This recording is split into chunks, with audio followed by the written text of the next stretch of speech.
हाँ जी। मैंने कहा मुझे भी बहुत अच्छा लगा आप सबसे मिलके, काफी समय हुआ आप सबसे मिले हुए। जी। सभी Thank you. हुलिगन्स दिल्ली के, मैंने सुना है ठंडी की काफी कृपा हो रही है वहाँ पे। कुछ ज्यादा ही है। 1 डिग्री 2 डिग्री, शिमला जाने की जरूरत नहीं है। नहीं, बिल्कुल। दिल्ली वालों पर हर चीज की दिल्ली- अति कृपा होती है। राजधानी वाले ना। बिल्कुल। राजधानी है।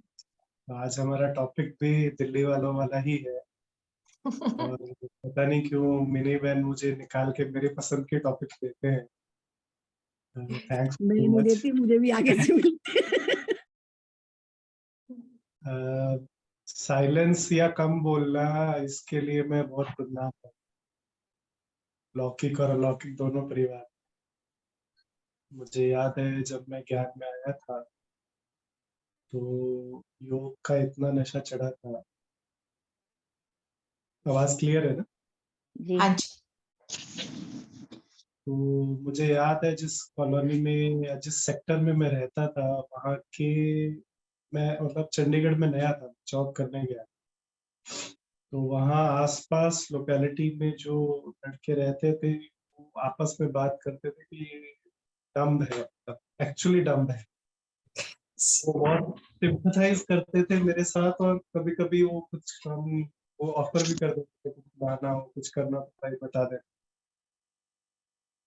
क्योंकि हम ये वाला पार्ट तो पढ़ेंगे मुरली का कि बाबा क्या कहता है हमारे बोल कैसे होने चाहिए, और उसके साथ साथ 10 मिनट एक्स्ट्रा ये जरूर डिस्कस करेंगे कि हमारे बोल ऐसा बने कैसे।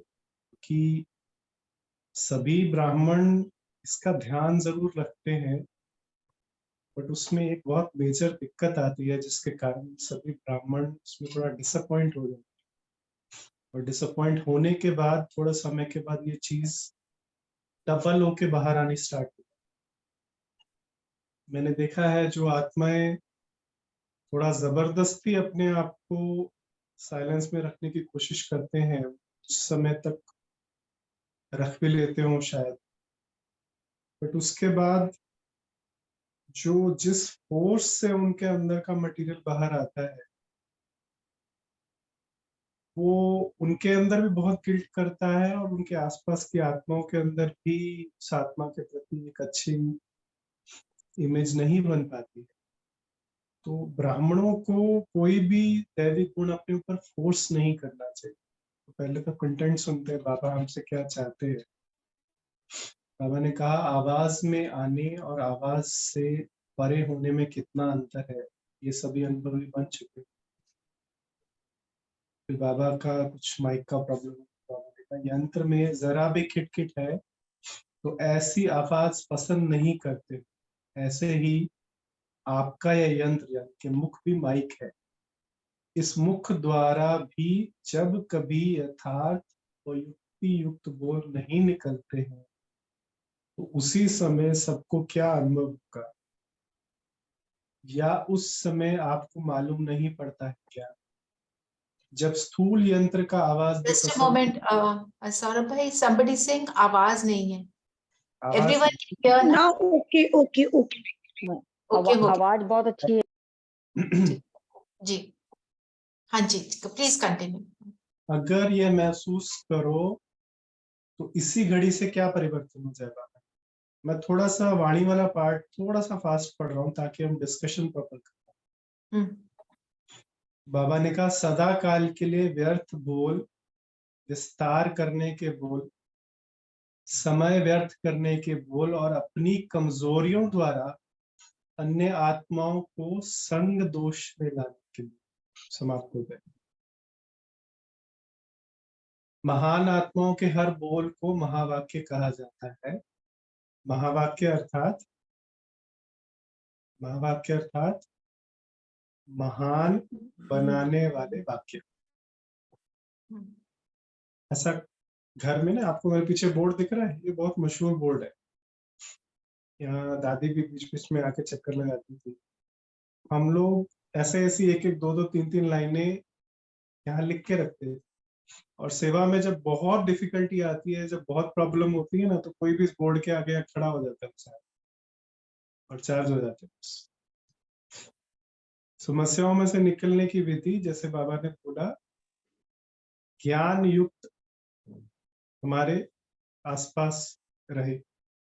महावाक्य अर्थात महान बनाने वाले वाक्य। महावाक्य विस्तार के नहीं होते, जैसे वृक्ष के अंदर बीज है और उसका विस्तार नहीं होता, सारा सार होता है, ऐसे महावाक्य में विस्तार नहीं होता किंतु उसमें सार होता है।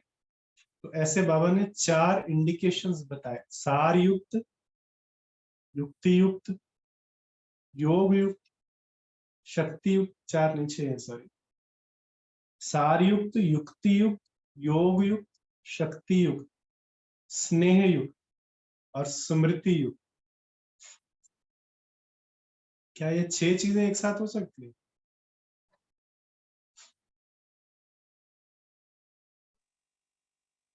थोड़ा सा आप अपने में चिंतन कीजिएगा, हम डिस्कस करें 6 चीजें एक साथ कैसे होंगी। जैसे आजकल की दुनिया में जो विनाशी पद धारण करने वाली विशेष आत्माएं हैं, वो भी चेक करती हैं, फिर बोलती हैं कि कहीं मेरे द्वारा ऐसा कोई बोल भी ना निकले कि जो देश में व साथियों में संघर्ष का आधार बन जाए। ऐसे ही विश्व का कल्याण करने के श्रेष्ठ कार्य के निमित्त बनी हुई आप श्रेष्ठ आत्माएं हो, आपके विषय में विशेष स्थिति है। जब हम विश्व कल्याण का कार्य कर रहे होते हैं, तब तो हम सोच सोच के बोलते हैं, मैं खुद अपनी बात करता हूँ। और जब हम विश्व कल्याण का कार्य नहीं कर रहे होते, वहां बाबा चेकिंग चाहता है। तो हम कहाँ विश्व कल्याण का कार्य नहीं कर रहे होते सबसे ज्यादा? लौकिक में। बाबा ने एक बार कहा था, तुम्हारे सर्टिफिकेट तुम्हारे घर से मंगवाए जाए। हाँ, लौकिक में करते हैं बात ऐसे।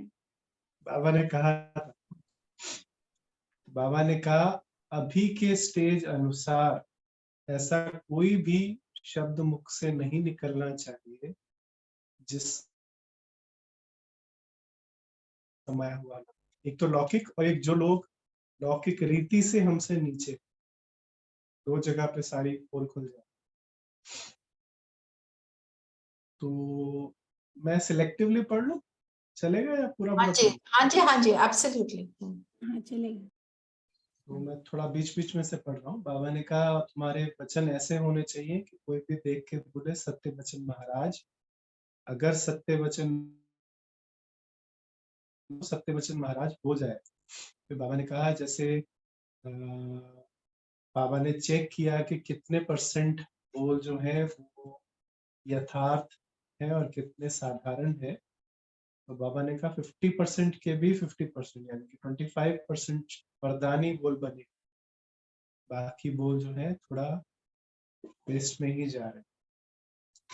फिर बाबा ने लास्ट पैराग्राफ में सारी वाणी का सार बताया, अपनी जिम्मेवारी समझ व महत्व को समझ हर बोल पर इतना अटेंशन रखो। आप लोग साधारण रीति से बोलेंगे, लेकिन आप महान आत्माओं के बोल सत्य होने के कारण कई आत्माओं का अकल्याण कर। ये बात बहुत ध्यान देने की है, डिस्कस करेंगे इसमें। ना चाहते हुए भी हम कैसे किसी भी आत्मा की गिरती कला का कारण बन जाते। बाबा ने कहा विश्व के कल्याण के निमित्त बने अगर आत्माएं ना चाहते हुए भी और ना सोचते हुए भी साधारण रीति से भी किसी आत्मा को श्रापित करने के कारण बन जाती है, तो उसको क्या कहेंगे? वरदानी। इतना अटेंशन और महीन चेकिंग वर्तमान समय बहुत आवश्यक है। तो ये मुख्य मुख्य वाणी के पॉइंट्स मैंने पढ़े। हम जब भी किसी आत्माओं के साथ डील करते हैं, हमारा 3 या 4 तरीके से उनके साथ कम्युनिकेशन होता है। हमारे संकल्प है जो वाइब्रेशन के रूप में कम्युनिकेट करते हैं। हमारे रिटन शब्द भी होते हैं जिनसे हम कम्युनिकेट करते हैं। हमारी बॉडी लैंग्वेज भी होती है। बट जो चीज बियॉन्ड करेक्शन है वो हमारे शब्द है। और ऐसा नहीं है कि किसी भी ब्राह्मण को रियलाइजेशन नहीं है और वो नहीं चाहते कि हम किसी के साथ यथार्थ रीति से बोले, पर दिक्कत कहाँ आ जाती है और क्यों हम किसी के साथ बोलते हुए यथार्थ शब्दों का प्रयोग नहीं कर पाते? आप क्या कहते हैं? और क्या हम अपने आप को फोर्स कर सकते हैं कि भाई मुझे चुप रहना, मुझे ठीक बोलना है या मुझे कम बोलना है? क्या समझते हम अपनी स्व स्थिति में नहीं रहते। जो बाबा ने हमें स्मृति का तिलक दिया है ना, उस सामने वाले को हम वो नहीं समझते। जो मैं हूँ, मैं आत्मा हूँ, तो सामने को नहीं समझते। हम सोचते हैं, भूल गए जो बाबा ने ज्ञान युक्त योग युक्त बताया है, वो सब भूल जाते हैं कि क्या ज्ञान है मेरे पास। तो उसको आत्मा नहीं समझते, तो उसको उसने जरा सी बात भी हमको बुरी लग जाती है। तो शायद ये भी मेरे लिए हिसाब से ये भी एक रीजन है। और जो हम ज्ञान सुनते हैं, हम उसकी रियलाइजेशन में जब तक नहीं आएंगे, तब तक we will not be able to do it. हाँ, जब तक मुझे ज्ञान डीपली अंडरस्टैंडिंग ना आ जाए। बिल्कुल सही आपने बोला, बट इसमें हम थोड़ा पीएचडी के स्टूडेंट्स हैं, हम बहुत वाइड बात करेंगे ना तो ये सेशन खत्म होते ही हमारे पास कुछ नहीं। इसलिए हम थोड़ा सा फोकस करते हैं कि जब भी मैं आत्मा व्यवहार में आती हूँ, इसमें बाबा ने 3 चीजें बोली हैं। तो कि दिन के एंड में ये चेक करो कि मैंने ऐसा किसी को कोई बोला या मेरा किसी के साथ ऐसा व्यवहार रहा जिससे सामने वाले को दुख हुआ। ओम शांति। जब हम व्यवहार में आते हैं तो बहुत बारी हमारे अंदर के संकल्प जो होते हैं वो थोड़े सही नहीं होते हैं। बोल हमारे भले फिर भी सही हो, लेकिन अंदर संकल्प सही नहीं होते हैं तो हमारी बॉडी लैंग्वेज से भी सामने वाले को दुख मिलता है। और दूसरा जो हमारे अंदर होता है वो कभी ना कभी अचानक हमारे बोल से निकल आता है। बिल्कुल निकलेगा। तो हम इसको करेक्शन कैसे करें?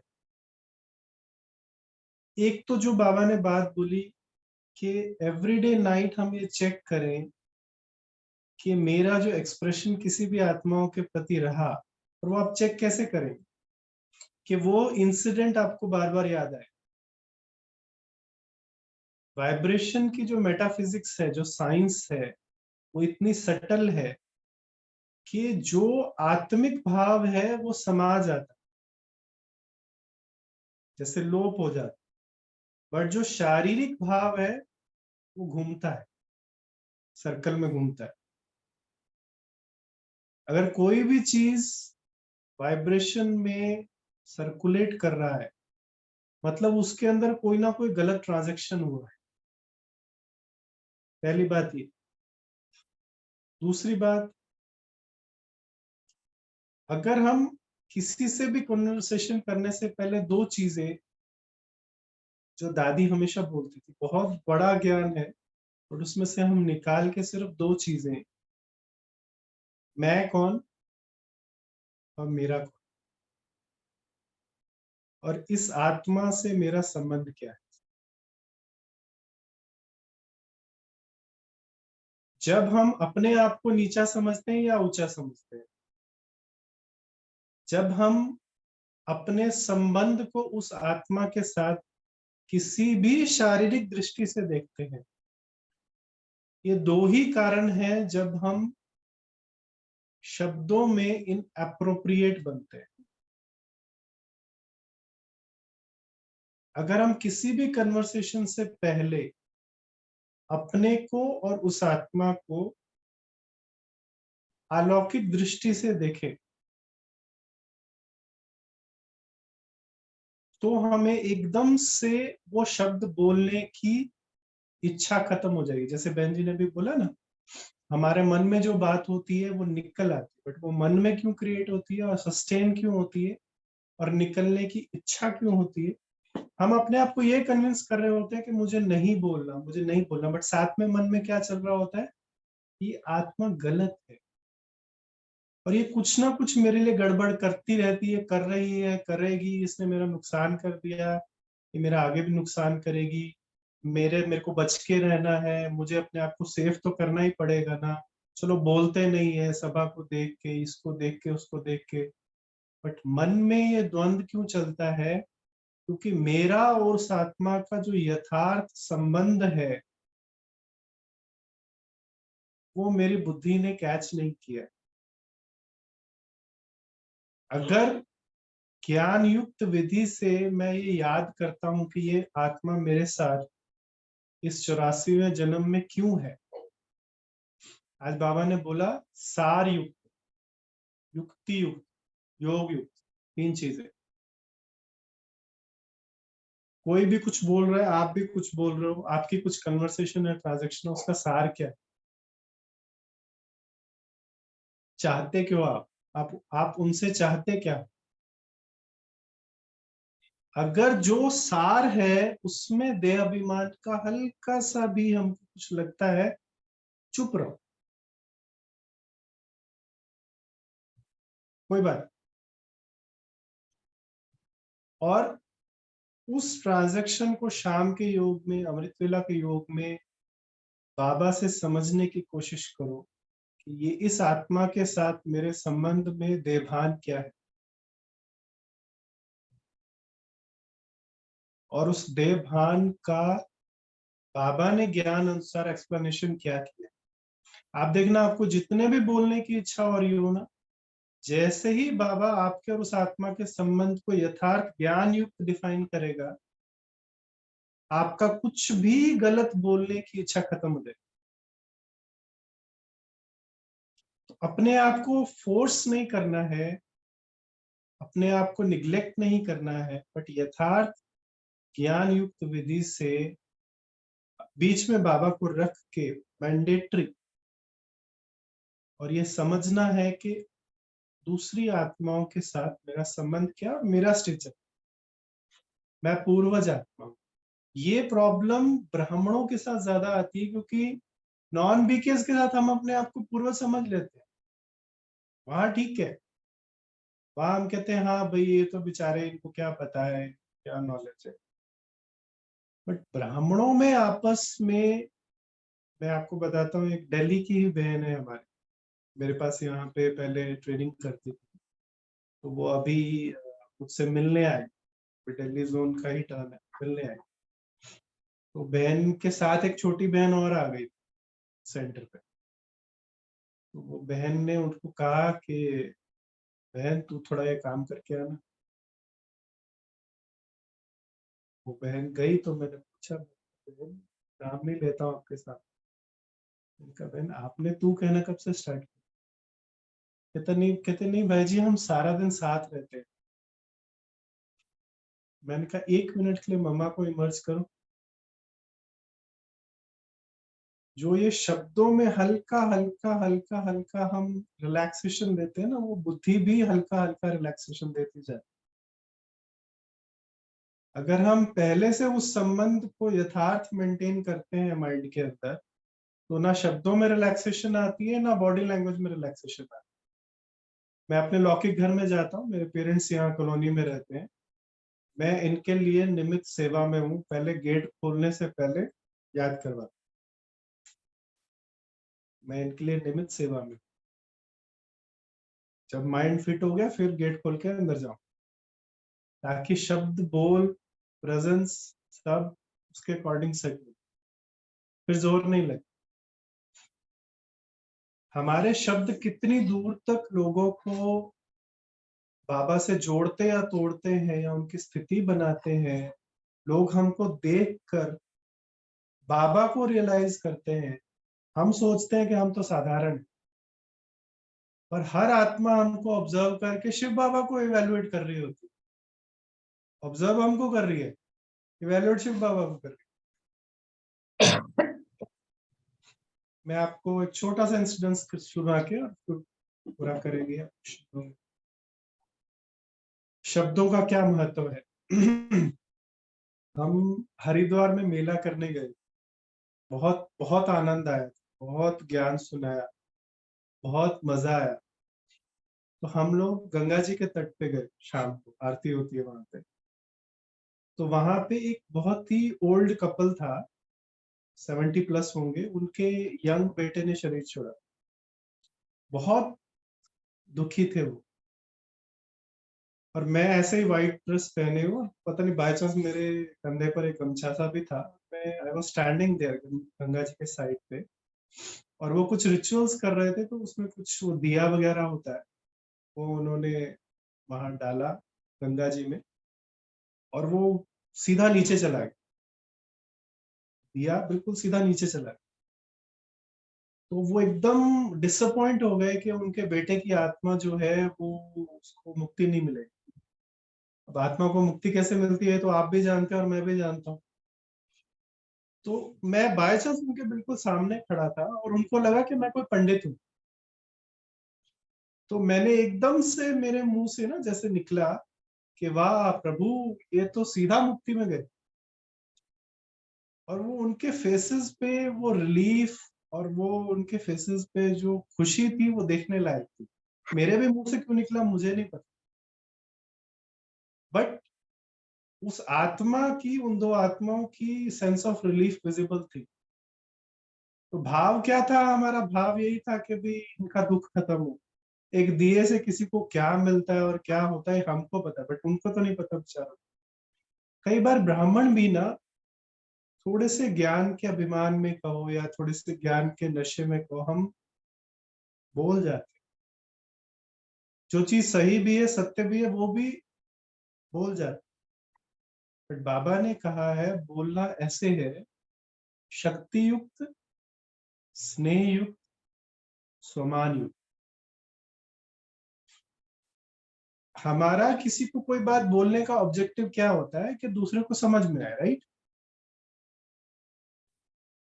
यही होता है ना भाव। Right right. पर जब हम उसको टॉन्टिंग वे में बोलते हैं तो समझ आती है? नहीं। नहीं। हम उसको बार बार कहते, तू मेरी बात तो समझ भाई, तू मेरी बात तो समझ। ये बोलते हैं, अरे मेरी Correct. बात तो समझो, मैं क्या बोल रहा हूँ समझ ही नहीं रहे हो। उसकी भी आवाज बढ़ती जाती है, मेरी भी आवाज बढ़ती जाती है। पर पहले हम ये समझे भी, इसको समझ आएगी कैसे? आत्मा तक पहुंचानी है ना। आत्मा तक पहुंचाने के लिए आत्मा की अवस्था को देखना पड़ेगा। बात शरीर को तो सुनानी नहीं है, बात आत्मा को सुनानी। तो पहले मुझे एक स्टेप पीछे लेके उस आत्मा के लिए शक्ति और सम्मान, ये दो चीजें जब किसी भी बात के साथ जुड़ के जाएंगी तो आत्मा सुनेगी। और किसी भी बात के साथ, भले वो कितनी भी सत्य है, उसके साथ कमजोरी और अपमान, जब ये दोनों चीजें जुड़ के जाएंगी तो वो यहीं फंस जाती, बस अंदर नहीं जाती। तो अगर तो हमारा ऑब्जेक्टिव अपनी भड़ास निकालने का है, फिर तो भेजो, कोई दिक्कत।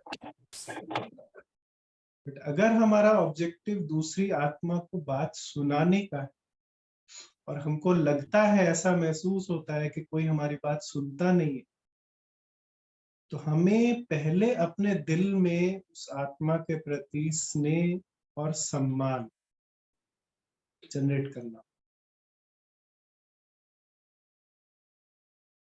जब तक हम उसको फील नहीं करेंगे, उस आत्मा के प्रति प्रेम का भाव फील नहीं करेंगे, उसके अंदर के कान खुलेंगे ही नहीं, और उनको वो बात पहुंचेगी।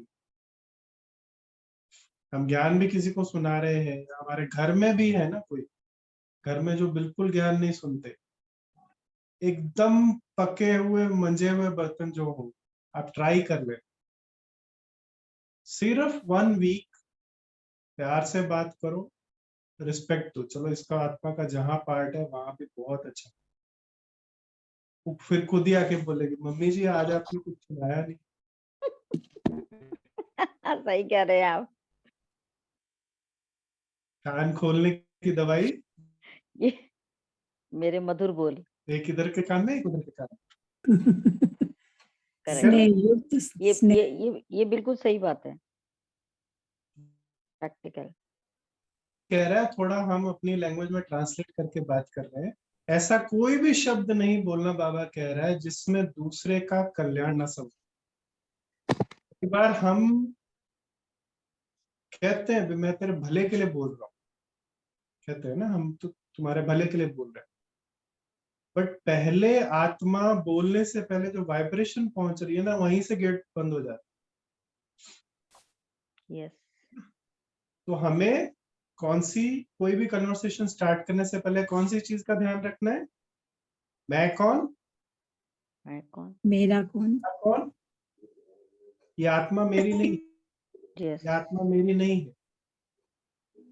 और तीसरा, इस आत्मा के साथ मेरा संबंध यथार्थ क्या क्या है, है, यथार्थ संबंध क्या है। इसके आधार पे हम योग में भी आत्मा को वाइब्रेशन दे। बाबा ने एक बार यहां तक बोला था कि हर रोज कम से कम 10 मिनट अपने संबंध में आने वाली हर आत्मा को इमर्ज करो और चेक करो कि बॉडी कॉन्शियस का कोई उसके ऊपर लेप शेप तो नहीं लग गया संबंध में। 10 मिनट रोज आत्माओं को, सभी आत्माओं को इमर्ज करके देखो भी आत्मा ही है कि कुछ रबड़ वगैरह चढ़ गई ऊपर। ठीक है जी, टाइम हुआ, क्वेश्चन दे सकते हैं, नहीं तो हम- मतलब मंजू बहन ने कहने का हैंड रेज आपका किया हुआ है। कहने का आपका भाई साहब, वो तात्पर्य ये है अपनी कि रबड़ चेक करनी है ना, कि हमारे पर रबड़ नहीं चढ़ी है, उसके ऊपर चढ़े चाहे कुछ भी ये करे। बड़ी इंपॉर्टेंट बात पूछी भाई साहब आप। दूसरे की रबड़े नहीं चेक कर, हमको अपनी रबड़ देखना है कि हमारे पर नहीं अपनी चढ़ी। ही, अपनी ही। मैं वही कह रहा हूँ, मैं कौन, पहला क्वेश्चन ही है, मैं कौन, मेरा कौन, और इस आत्मा के साथ इस समय मेरा संबंध क्या है, उसका मेरे साथ क्या है वो नहीं। मेरा दीदी, मेरा 28 साल का बंधन 30 दिन में खत्म हुआ था, इस एक फॉर्मूला से। 28 साल का बंधन, सिर्फ यही बंधन, यही फॉर्मूला कि मैंने उनको अपना क्या समझा है और वो मेरे क्या है, बस दैट्स इट। भाई साहब, एक बार रिपीट कर दीजिए, 10 मिनट बोले रोज, समय निकाल के क्या चेक करना है 10 मिनट।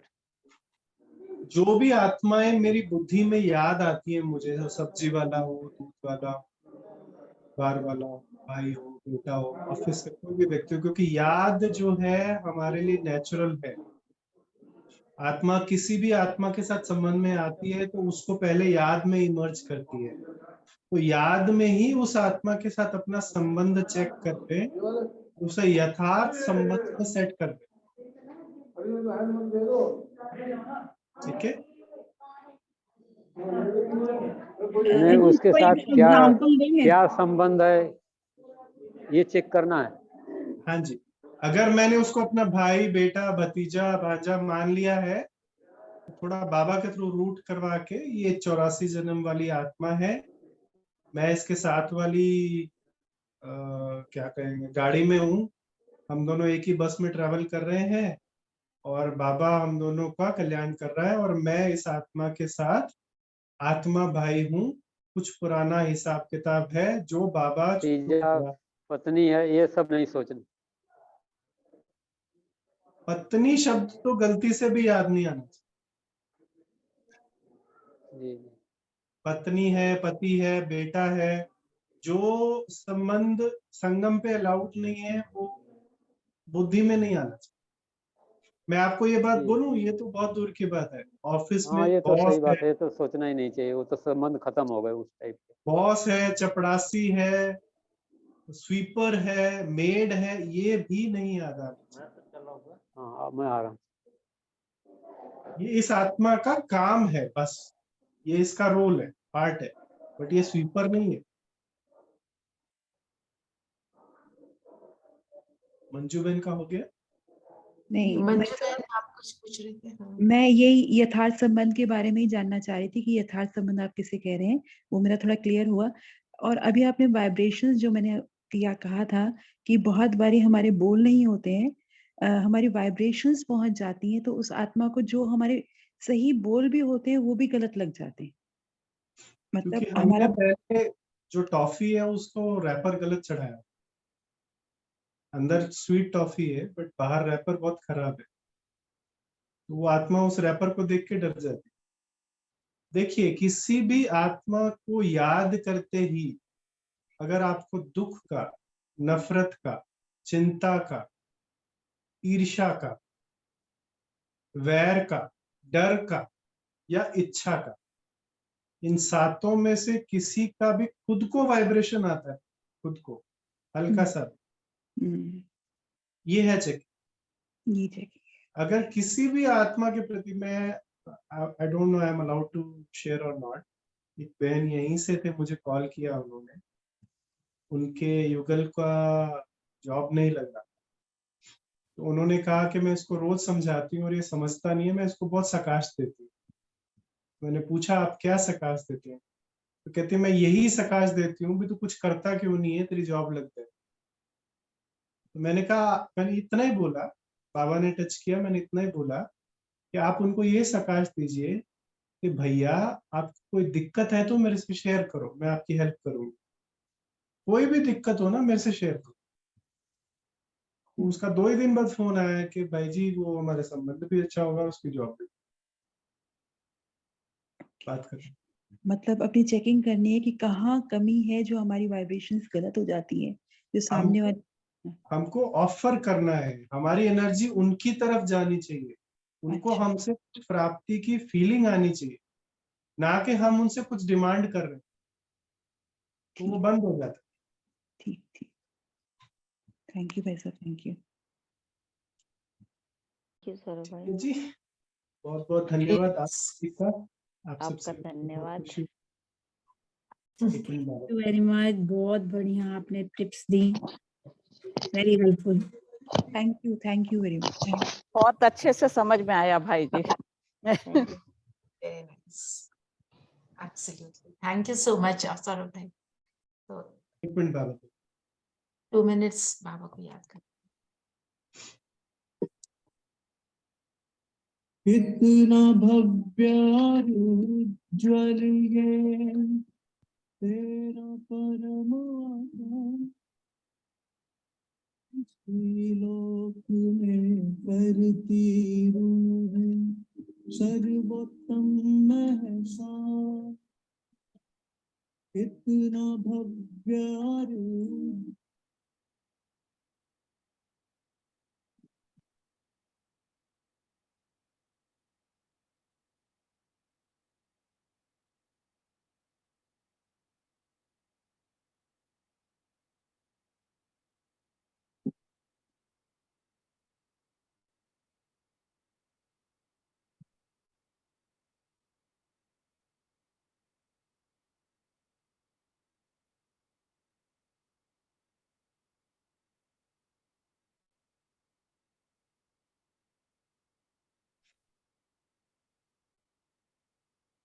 ओके जी, ओम शांति।